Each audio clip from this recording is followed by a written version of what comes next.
policía está empezando a tirar algunos gases, por supuesto, para intentar dispersar, pero fíjate que ahora hay dos frentes de ataque de los manifestantes, la esquina que mostrábamos recién, y ahora están tirando piedras directamente contra la legislatura. Sí, están tratando de contra las ventanas, y aquel vallado por donde te mostrábamos hace un ratito y te contábamos que por aquí ingresó parte de la infantería de la policía para resguardarse, pero ahora ya directamente están tirando piedras contra las ventanales de la legislatura, que es donde estaba sesionando Guille, ¿sí? La Asamblea Constituyente para votar estas últimas dos modificaciones, estos dos artículos que ayer a la noche el gobernador Morales pidió cambiar para poder votar de manera completa, ¿sí? La nueva Constitución. Mirá cómo ya rompieron el vallado. Están por entrar a la legislatura. Rompieron el vallado. Hay 30 policías adentro. Sí, Guille. Están entrando a la legislatura. Apedrearon a la policía. Se están metiendo, ahí está.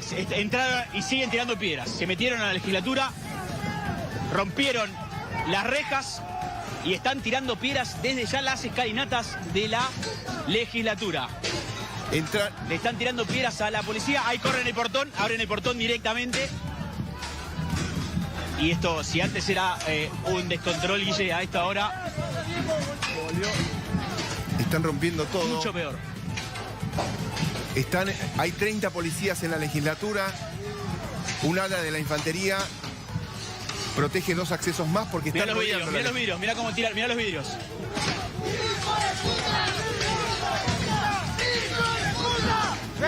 Bueno. Jujuy fue cooptada siquiera por Milagro Sala en su momento con un gobierno paralelo parecido al de Merenciano Sena. Milagro Sala fue la todopoderosa gobernante acusada de lavar dinero para el kirchnerismo. Fue detenida, está detenida. La pregunta es, ¿cuánto influye el peronismo-kirchnerismo? ¿Cuánto influye Milagro Sala, la Tupac Amaru? Están entrando a la legislatura. Ahí entran por la ventana. Se meten por la ventana. Ahí estos portones de metal que estaban cerrados, los abrieron, rompieron con, por supuesto, vidrios y se meten por las ventanas a la legislatura. Los legisladores están escondidos en unos salones, atrás. ¡No saque nada! ¡Rompelo! Rompelo. Ahí les gritan, fíjate cómo les gritan, rompelo, no saques nada, rompelo. Hay computadoras, hay escritorios, hay elementos, por supuesto, de trabajo, sí, escritorios, puestos de trabajo dentro de la legislatura. Y vos recién se escuchaba como decía, no saques nada, rompelo. Si te acercás al móvil, vas a ver el monitor del móvil porque el dron subió señal y está enfocando uno de los lugares donde están haciendo los rastrillajes para buscar restos de esta pobre mujer. Nuria se está acercando al monitor del móvil. Este es el lugar donde buscan a esta pobre joven que habría sido asesinada, descuartizada por el poder chaqueño. Esto es un basural. Y la hipótesis a esta hora, porque se está trabajando prácticamente 24/7, de los 3 fiscales, es que pudieron haberse deshecho el cuerpo en un basural. No en la estancia, ni en la chanchería, ni en un domicilio particular. Bueno, buenas tardes a todos. Este es el programa número 455 de la agencia de noticias Camiluga. Hoy es 21 de junio del 2023, es el invierno, es el comienzo del invierno acá en este hemisferio sur. Y me encuentro nuevamente con el amigo Rodrigo, puesto que, bueno, nuestro colaborador Canazarte sigue con inconvenientes que le han impedido concurrir al programa de hoy, pero seguramente lo tendremos en el próximo programa. Y bueno, antes de comentar este desastre que acabamos de ver en estos momentos, que bueno, uno se ríe para no llorar, yo quiero comentar aquí que acabamos de editar un nuevo número de la publicación El Fortín, el número 108, que corresponde al trimestre que abarca entre el mes de junio hasta el mes de agosto, junio, julio y agosto. Bueno, como sabrán ustedes, es una publicación del Centro Bolivariano de América, ¿no? Y que se dedica, bueno, a tratar temas de la realidad cotidiana, muchos de los cuales los hemos tratado aquí en este programa. Por ejemplo, la primera nota se refiere específicamente a una exposición crítica en donde se demuestra la continuidad que existe entre el pensamiento y la perspectiva esbozada por la antigua Unión Soviética y la Rusia actual, esto visto a través de la prosa de este ideólogo del cual hemos hablado tantas veces, porque hemos explicado que es la voz cantante del señor Putin, que es el señor Dugan. Bueno, y ahora sí hablemos un poquito de este desastre que se está viviendo. Son dos desastres de los cuales tenemos que hablar. Uno se está viviendo en la provincia de Jujuy, lo decimos para las personas de afuera que no lo saben, y otro es la provincia del Chaco, que son provincias norteñas que tenemos en el país, que no son, en cuanto a su población, muy grandes, muy pobladas, pero generalmente los conflictos acá suelen generarse en provincias. Y acá lo que estamos teniendo en estos momentos, porque está vigente esto, es una serie de rebeliones populares que se está demostrando ya abiertamente que son rebeliones directamente impulsadas desde el gobierno central, porque el gobernador que rige ahí en la provincia de Jujuy, el señor Gerardo Morales, acá podemos mostrar la foto, es del PRO, de la Alianza Radicales y digamos así, de centro derecha y macristas, para darles un nombre, ¿no? Y algún peronista también, había así. Y este señor es el gobernador de la provincia de Jujuy, y a él le están tratando de hacer un tremendo marremandum, ¿no? Unos motines populares realmente sorprendentes por la organización, porque ahí evidentemente hay personas organizadas, y aparte con todas las características propias de algo armado, profeso, porque en realidad estas modificaciones que se querían hacer a la Constitución de Jujuy, que se han comentado, no tenían la entidad suficiente como para poder generar un conflicto de tales proporciones, porque en realidad se referían principalmente al tema de las protestas populares, las protestas que no tenían que interferir con el orden público, que es una cosa normal eso, que tendría que ser así, que las personas que reclaman tienen que hacerlo en lugares apropiados y no interferir con las actividades cotidianas de otras personas. Por ejemplo, hasta el mismo gobierno ha formulado en algún momento que las protestas tienen que hacer no en las calles sino en las veredas, a fin de no interferir con el tránsito, con el movimiento habitual de la ciudadanía. Las personas que quieren ir a trabajar no tienen por qué estar siendo perturbadas en su actividad. Pero acá lo que se nota es que como decíamos nosotros, esto está producido, es profeso, y hasta se nota una victimización, como por ejemplo en este pequeño video que mostramos, en donde una manifestante a propósito golpea su cabeza contra un vidrio para quedar ensangrentada y así victimizarse. Es una cosa que ha sido comprobada, porque está filmada, fíjense, es increíble. Pero fíjate lo que hace, mira, no quiere entrar, se autolesiona. Golpea su cabeza contra el vidrio. Se autolesiona para después decir que fue agredida por la policía. Vos fijate, lo que ha pasado. Sí. Entonces después el relato ¿cuál es? Me pegaron, esto es una dictadura, torturaron a la gente. La dictadura de Morales. Exactamente. Así la Ahí llaman. tenés la imagen de la autolesión. Es muy impresionante, ¿eh? Muy impresionante. Bueno, pero aquí apunta todo esto. Yo quiero acá explicarlo en pocas palabras, ¿no? Y quiero desde ya aclarar que nosotros estamos totalmente afuera de esta grieta que existe entre el gobierno y la oposición, porque estamos en contra de todos. Estamos directamente, nuestra postura eboliana es estar en contra de la clase política a la cual consideramos como depredadora, es el término que le hemos dado, porque es la causa principal de esta crisis que tenemos. O sea que hay un conjunto de oligarquías que esquilman al pueblo argentino y que son la oligarquía política y las oligarquías sindicales, que son de multimillonarios. Y ahora se agrega también, como veremos en lo del Chaco, la oligarquía piquetera también, que son también las mafias personas... piqueteras. Las mafias piqueteras. Las mafias piqueteras, exacto, que son multimillonarios, los que organizan los piquetes. Porque el piquete se hace para repartir beneficios. Entonces los jefes, digamos así, los punteros de todo esto, son multimillonarios, de la misma manera que los sindicalistas. Son personas muy ricas. Bueno, decíamos que el gobierno, ¿qué ha dicho? Que esto es como una imagen en perspectiva de lo que va a suceder en el caso de que gane la oposición en las elecciones, porque todas las encuestas están demostrando ya que la oposición va a ganar las elecciones. Porque además de todo, en el gobierno, el kirchnerismo no se ponen de acuerdo con respecto al candidato, están tremendamente enfrentados, hay una lucha interna, pero sin cuartel. Y entonces la idea que se formula es que si esto llega a plasmarse como plantean las encuestas, y bueno, la conclusión que va a ser la revuelta popular, la caída del gobierno, la inestabilidad.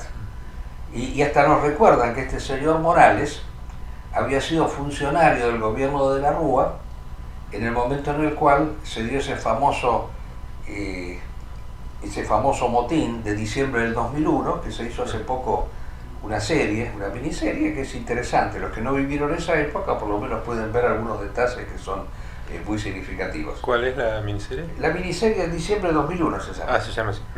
No sé si vos no la has visto. No sabía que... Es recomendable. Yo la estuve distribuyendo ahí en los grupos. Bueno, te la vuelvo a pasar. Dale. Son 6 capítulos, pero es interesante. Para el que no vivió esa época, es interesante porque da unos detalles que son reales, ciertos, porque demuestra cómo todo esto fue armado el 2001. Claro. El 2001 fue una cosa armada.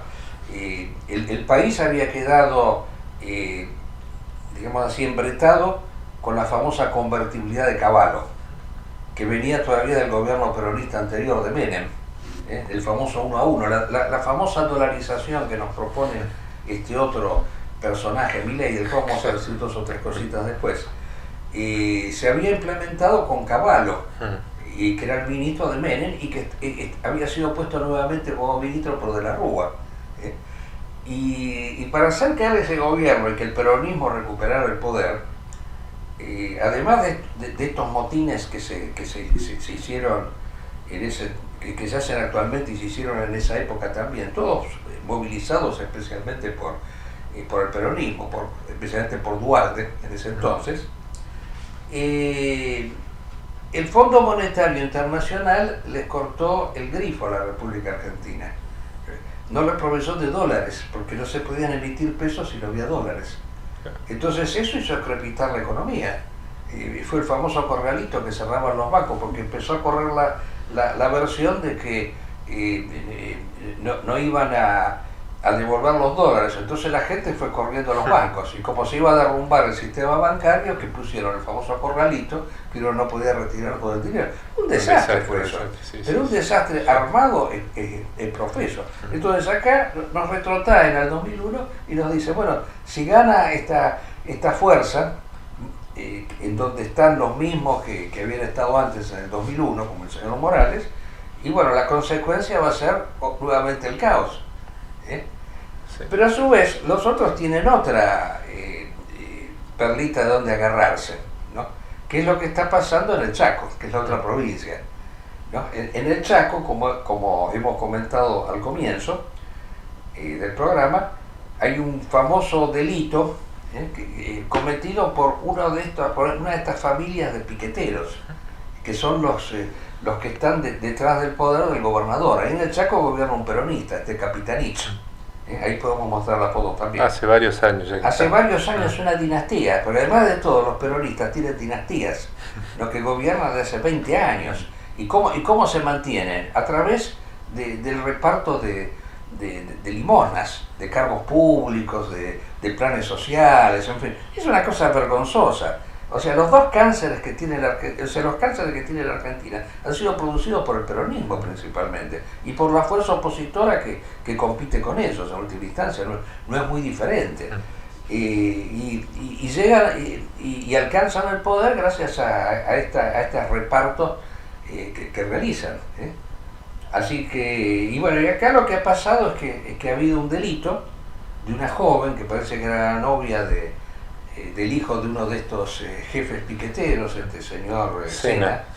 Emerenciano se llama el nombre, me llama la atención. Tenía un barrio también propio. Sí, un barrio y que ha creado un barrio que se llama el barrio Emerenciano, ¿no? Increíble. Entonces, sí. Que es donde hacen el rastrillaje y donde encuentran la valija, los restos. Sí, llama también la atención, ¿no?, que hayan sido tan torpes de dejar las cosas ahí a mano, cuando el Chaco es un desierto, pues, claro, que se pueden esconder las cosas en cualquier lado. Eso llama poderosamente la atención. Y bueno, eso también es explotado, pero por la oposición, porque ahí está la vergüenza de todo esto, ¿no?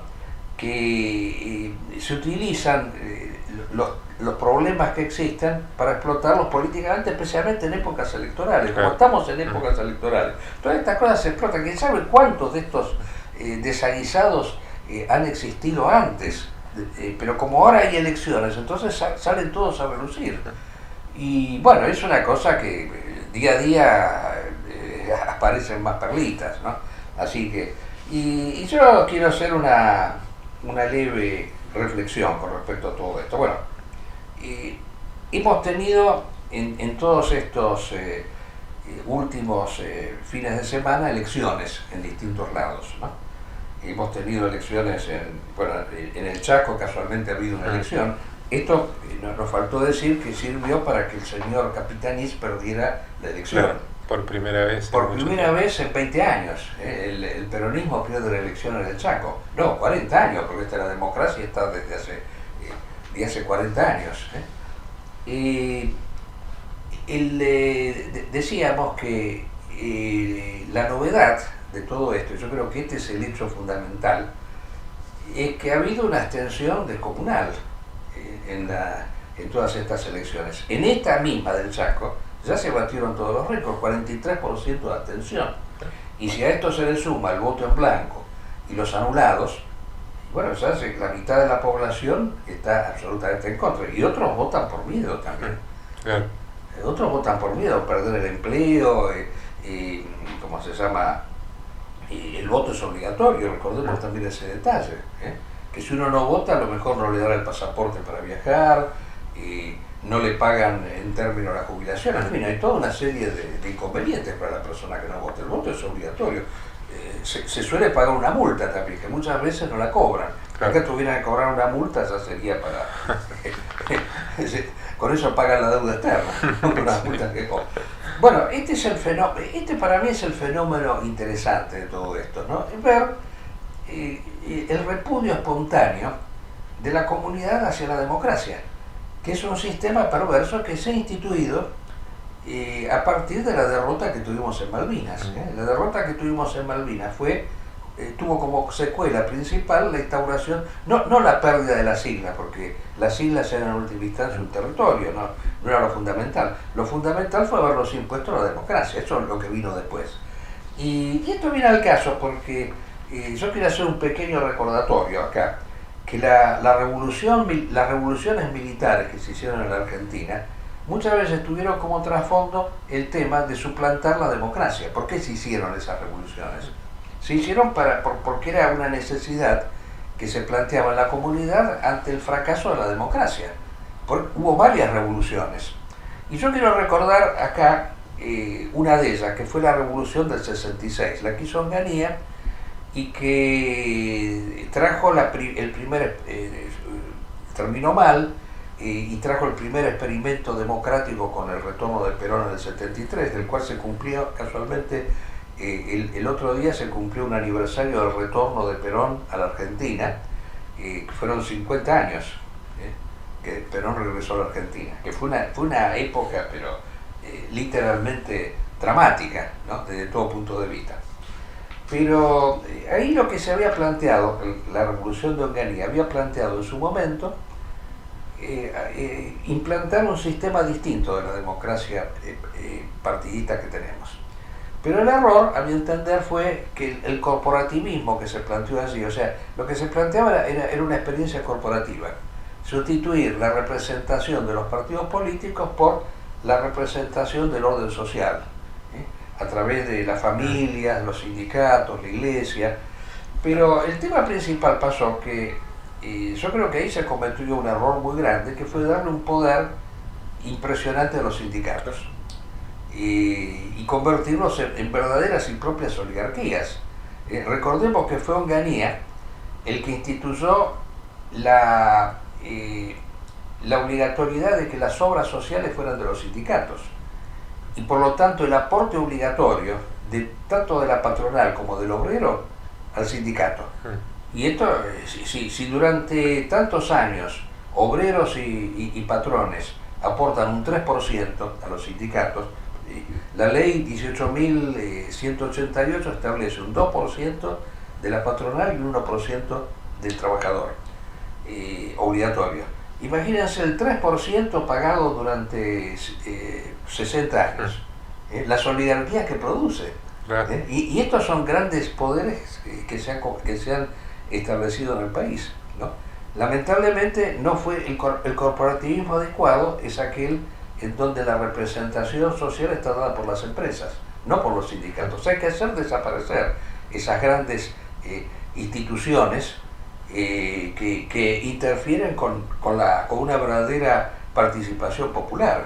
Eso es lo que hay que hacer desaparecer. Bueno, no sé si quieres, he hablado un montón, no sé si quieres decir algo al respecto.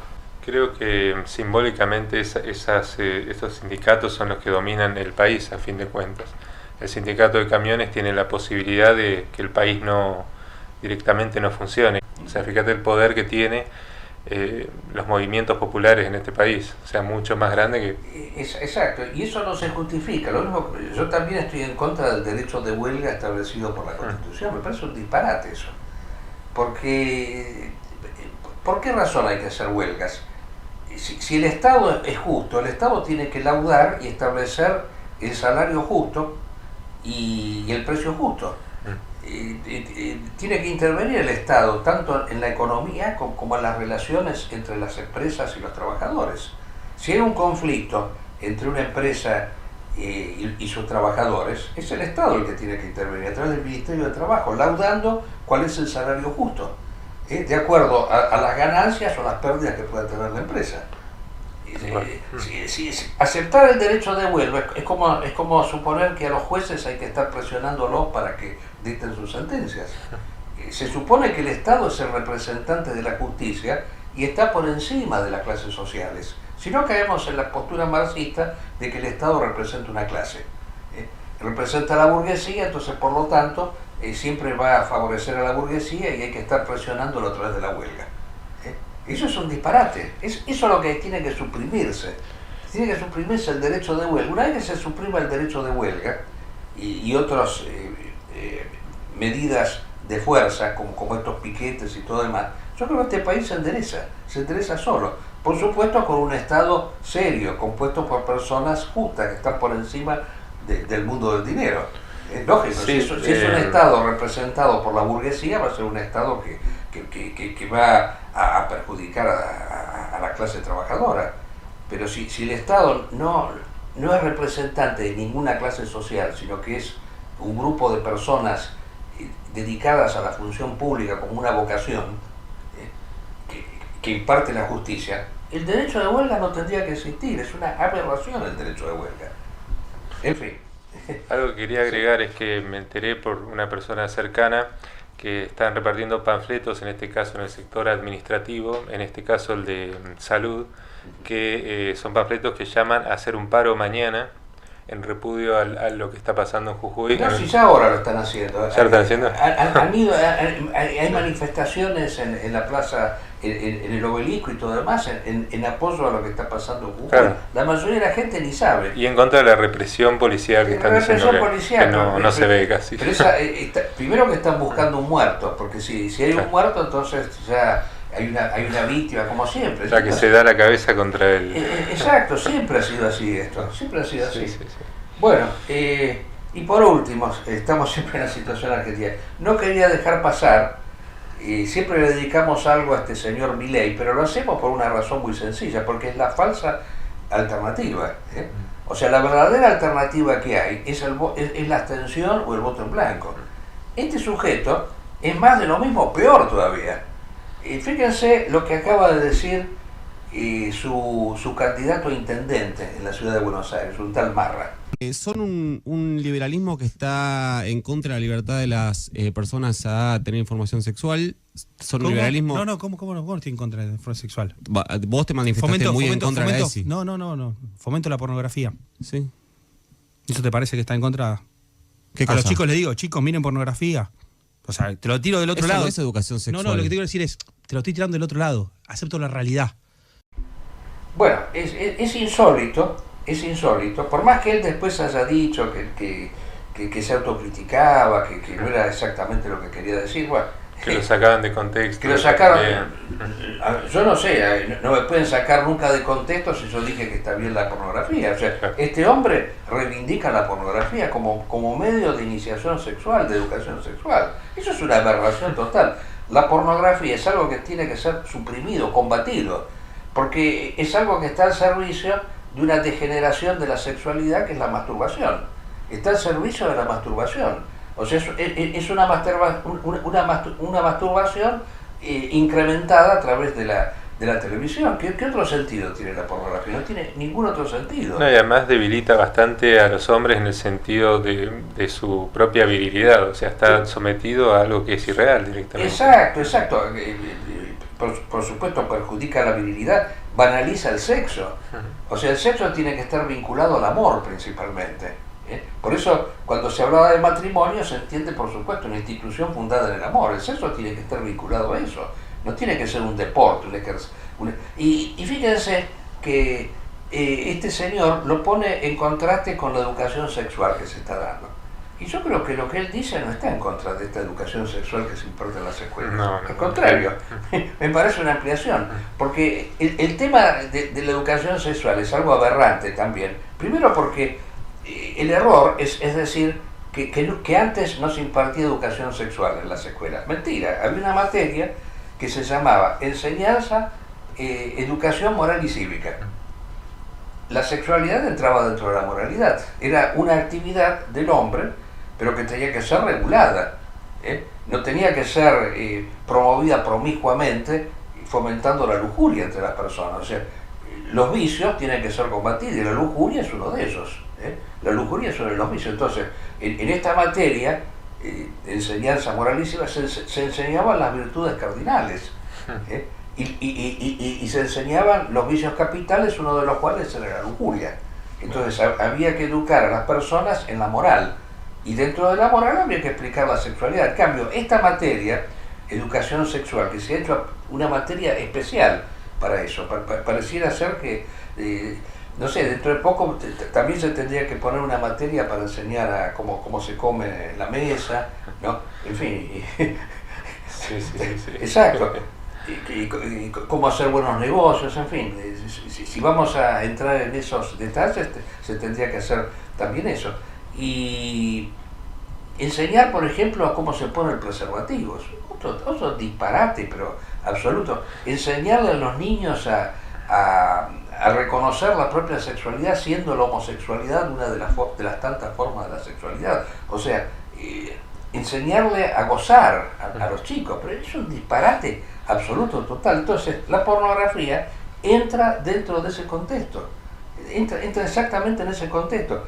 Este señor no se ha opuesto a la materia, al contrario, ha ampliado el concepto, ha dicho, bueno, que en realidad ver pornografía, según él, suplantaba un poco la tarea del maestro. Increíble, va. Sin parar. Y el otro es este periodista Guía, ¿no? Que fue candidato a gobernador en la provincia de Neuquén, y que es un periodista conocido. Yo que viví en esa zona recuerdo su actividad. Y Y bueno, pero se le ocurrió, antes creo que estaba con el PRO, ¿no? Y ahora se pasó a la Libertad Avanza, que yo en realidad, después de esto que escuché de este señor Marra, yo lo calificaría el libertinaje Avanza. Así se tendría que denominar ese grupo. Y este señor ha hecho unas denuncias, fíjense. Yo pensé que estaba con el tipo correcto, con el que iba a cambiar la Argentina, con el que te decía que le iba a bajar los impuestos a las pymes, que iba a terminar con los ñoquis, bueno, lo que dice siempre. Y resulta que los primeros que me pidieron que pongan ñoquis fueron ellos. Me pidieron lugares en la legislatura de Neuquén. Yo primero le pregunté, ¿pero se van a venir a vivir a Neuquén? No. ¿Y cómo te pondría? ¿Cómo los pondría? ¿Debido a qué? ¿Pero qué es lo que te decían? ¿Que querían poner gente para que cobraran el sueldo y nada más? Bueno, justamente por eso mi primer enojo con uno de ellos, del Círculo Rojo, pero después, ¿qué pasó? Viene la segunda parte, donde hay primero ahí lo llamo a Marra, para hacértelo rápido, me comunico con Ramiro Marra, le digo, Ramiro, mirá, tengo un problema, me pasó esto, y Ramiro me escribe y me pone... ¿Qué? ¿Julio Serna te pidió plata? Le digo, mirá, ¿por qué no hablamos por teléfono? Sí, ¿cómo no? Le digo, no, mirá, plata no, me pidió cargos. ¿Qué? Si no es plata, es pegarle en el palo. Ahora, noten ustedes, pedir plata, pedir cargos, como solicitaba este hombre, ¿no? Y aparte lo interesante es que este señor Milei y su círculo no salieron a contradecirlo por una razón muy simple, porque este tiene grabaciones de lo que le han dicho, ¿no? Eso es increíble, o sea que es más de lo mismo, como hemos dicho varias veces. Entonces la conclusión es que todo esto, los fracasos electorales que tiene, porque sacó nada más que el 4% ahí en Tucumán y acá en el Chaco directamente el 0,2%, una cosa así, una cosa espeluznante. Y bueno, ya se habla abiertamente de un fracaso electoral estrepitoso. O sea, antes iban primeros, ahora están terceros. Y bueno, dentro de poco lo va a ganar el partido trotskista, ¿no? Es evidente.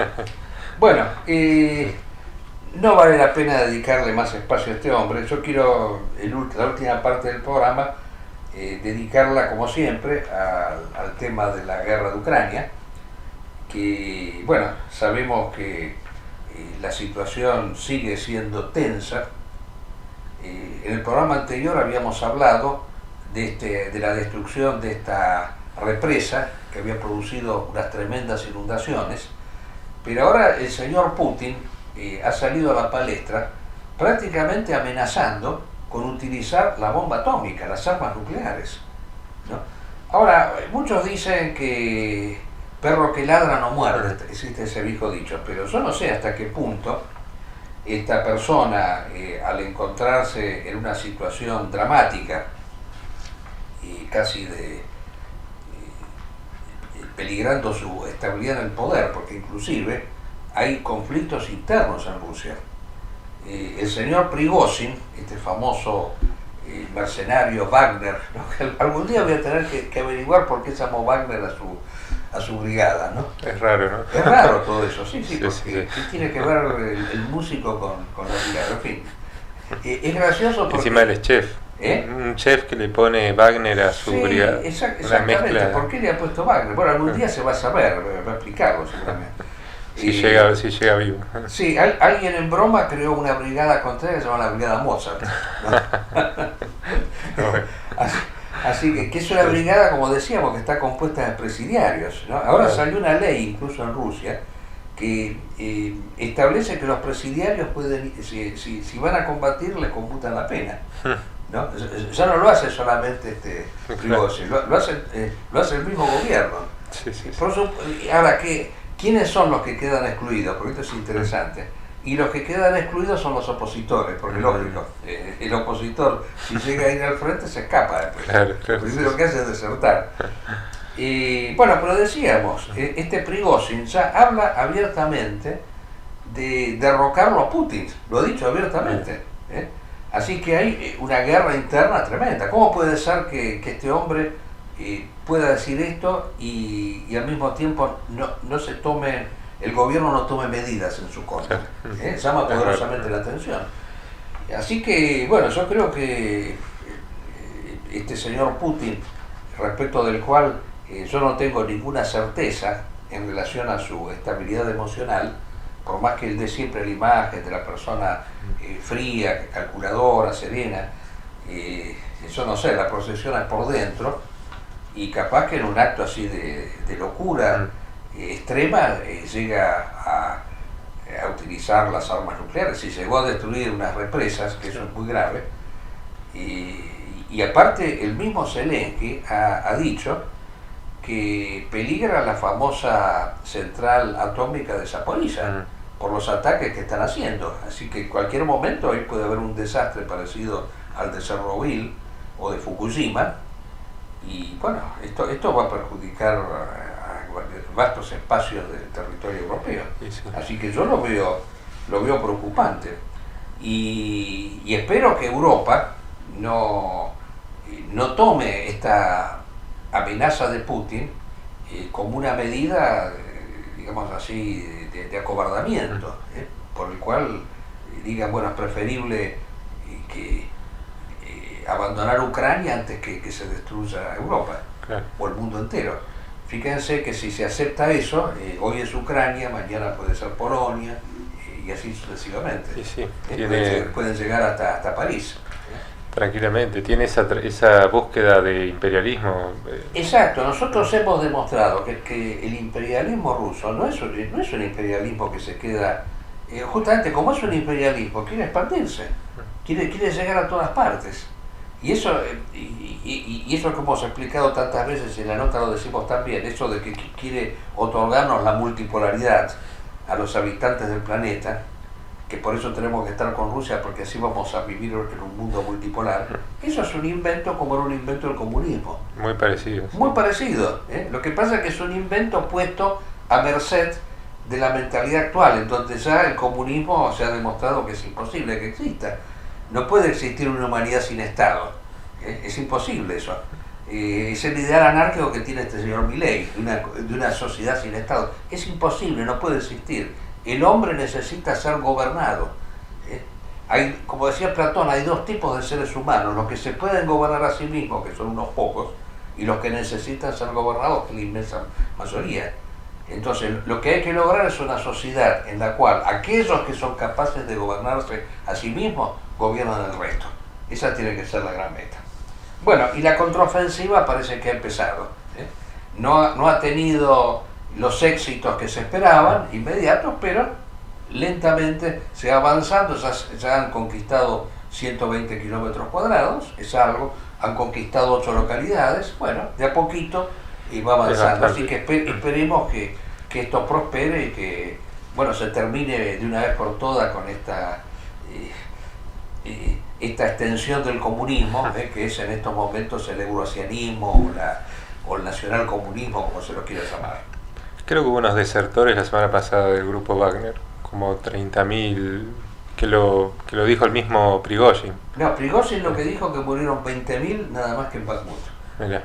En la toma de Bakhmut. Lo de los desertores no estoy enterado. Aunque cambian los números constantemente, ¿qué pasa en eso? No, pero es cierto que tuvo una masacre. Tal es así que ahora se está hablando de que como Prigozhin se ha retirado del frente, entonces Putin manda a los chechenios de este tipo Kadyrov, ¿no? que es un chechenio servil a Putin, pero que también han tenido unas masacres descomunales, ¿no? Porque parece que no dan resultado. Así que bueno, vamos a seguir esperando, vamos a seguir relatando, y todo esto lo tratamos en la agencia de noticias Kaliuga, que está en internet, ¿no? Así que bueno, nos mantenemos siempre al tanto. Bueno, ¿quieres saber algo más? No, estamos. Bueno, quedamos entonces para el próximo programa, si Dios quiere.